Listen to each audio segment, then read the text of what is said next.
Fala pessoal, tudo bem com vocês? Aqui é o Jonathan falando. No final de semana temos as quartas de finais do Paulistão, vai começar o mata-mata.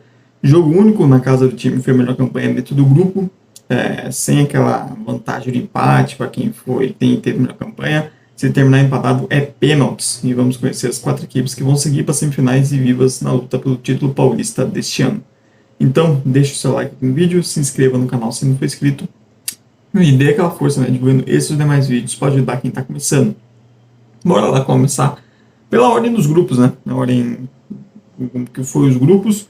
Para falar do grupo A, para falar do duelo entre Corinthians e Mirassol, que acontece neste domingo, 6h30 da tarde, o jogo da Record, o jogo da TV aberta.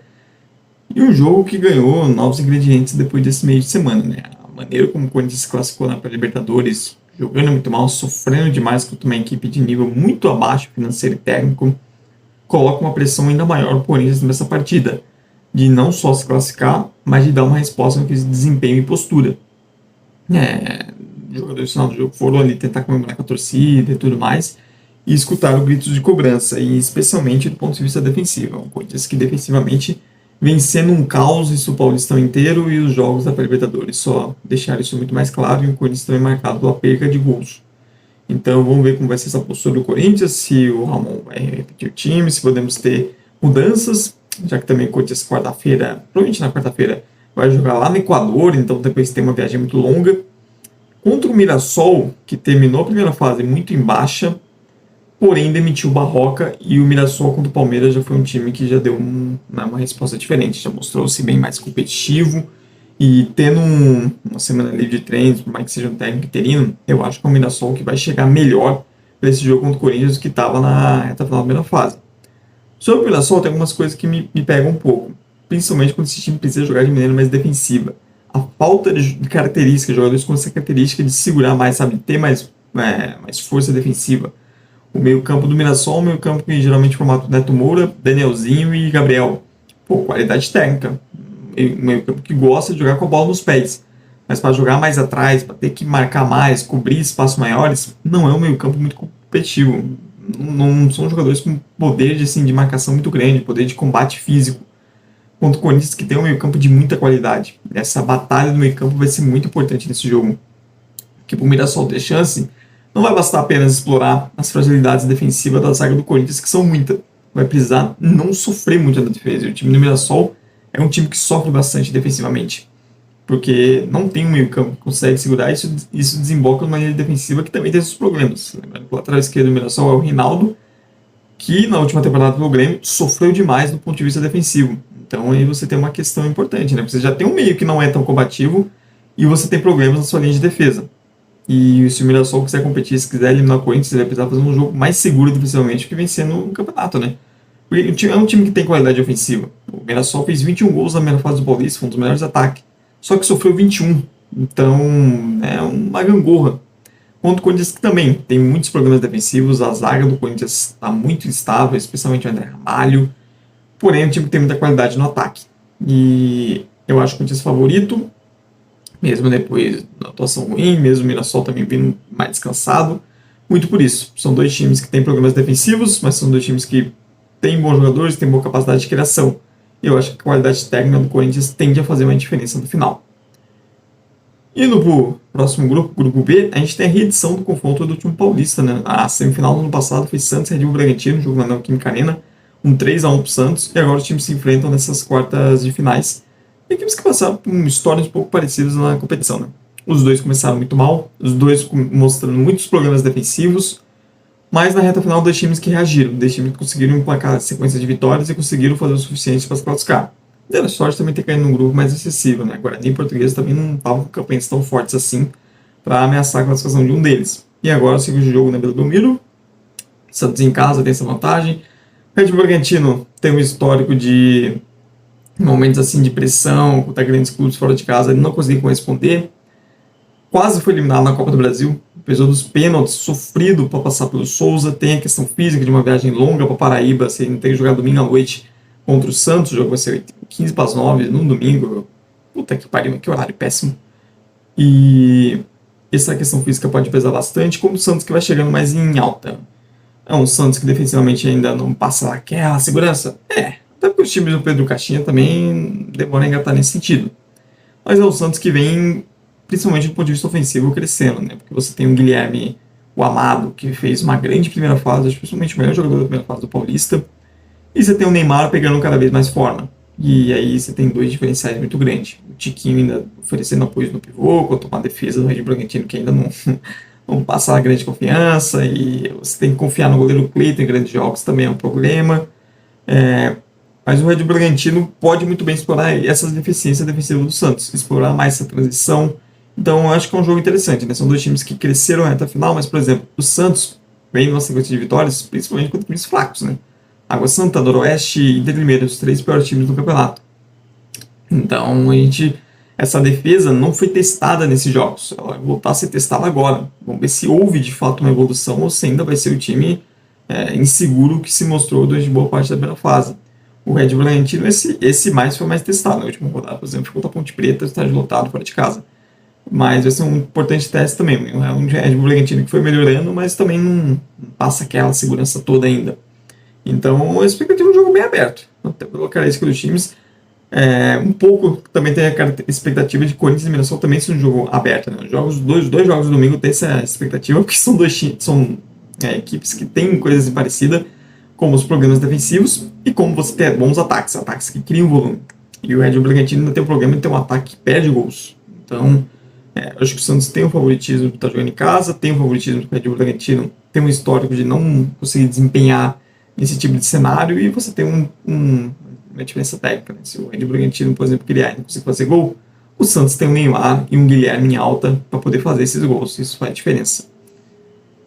Indo para o grupo C, nós temos o duelo, talvez para mim, mais equilibrado dessa primeira fase, dessas quartas finais, que é São Paulo e Novo Horizontino no Morumbi, jogo segunda-feira à noite.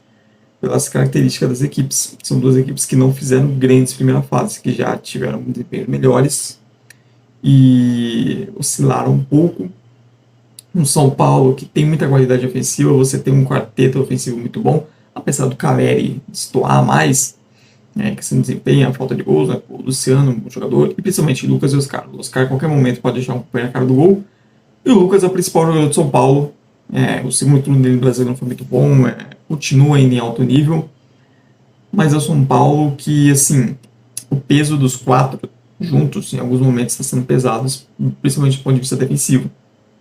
Em alguns momentos a gente viu que quando o São Paulo sobe pressionar e não consegue dar esse primeiro combate, os quatro demoram para voltar, e um time que fica exposto.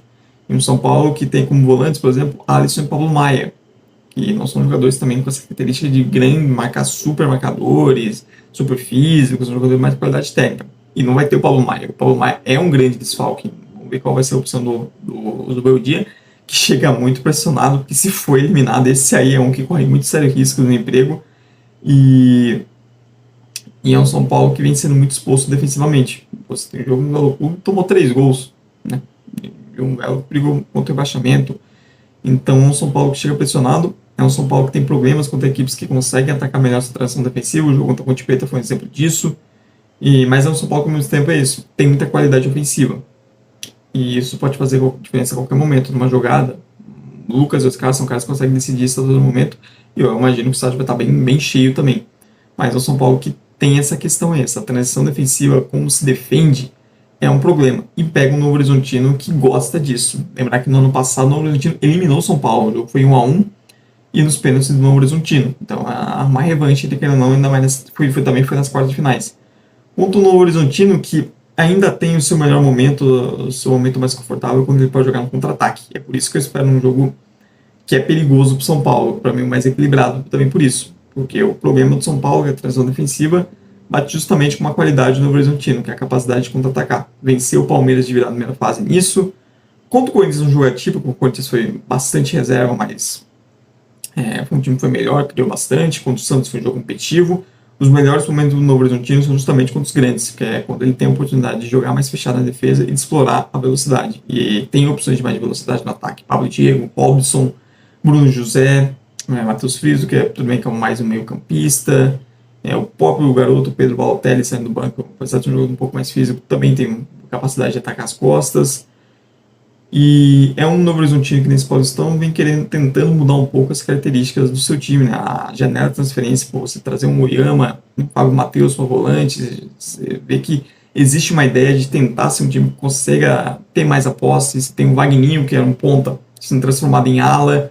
Então é um Novo Horizontino que tenta também ter um pouco mais de qualidade ofensiva, o que resultou num time mais exposto defensivamente nessa primeira fase do que o normal, e o Novo Horizontino que conseguiu ter mais volume, conseguiu criar mais, e essa era a intenção. O problema é a finalização das jogadas.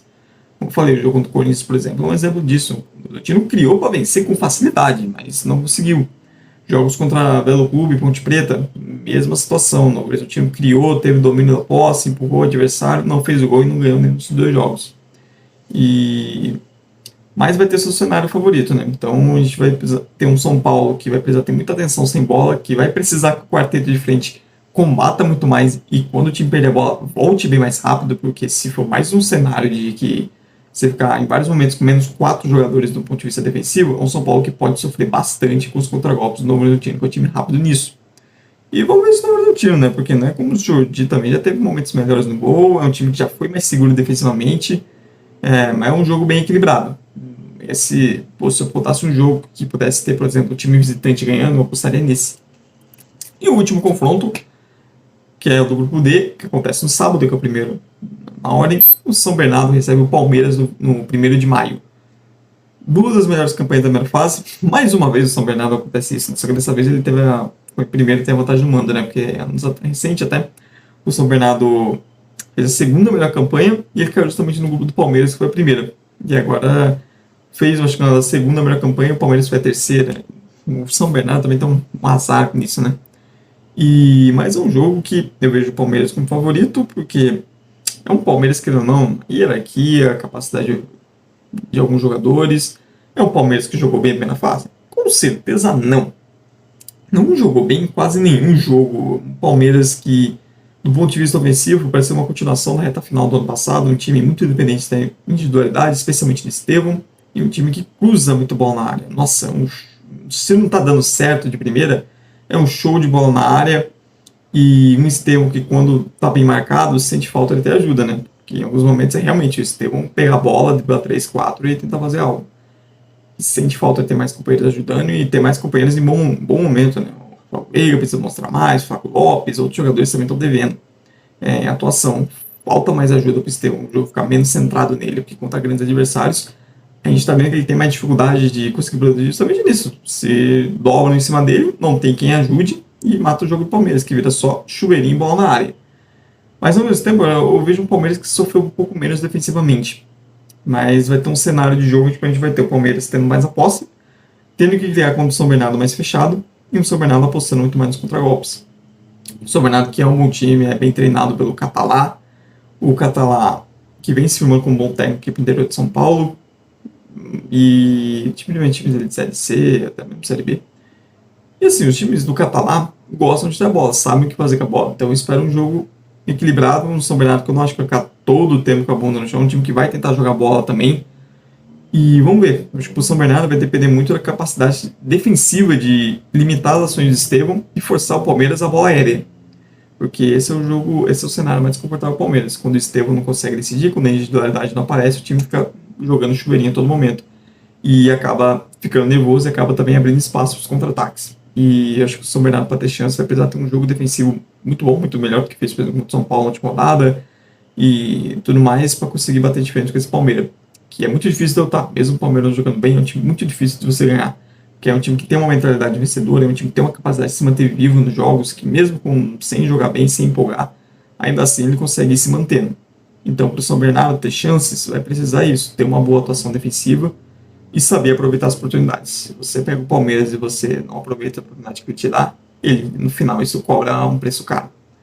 Mas é isso, pessoal. Essa é a minha análise dos 4 jogos das quartas finais. Peço você deixar nos comentários a sua, se você concorda ou discorda de uma coisa que eu falei.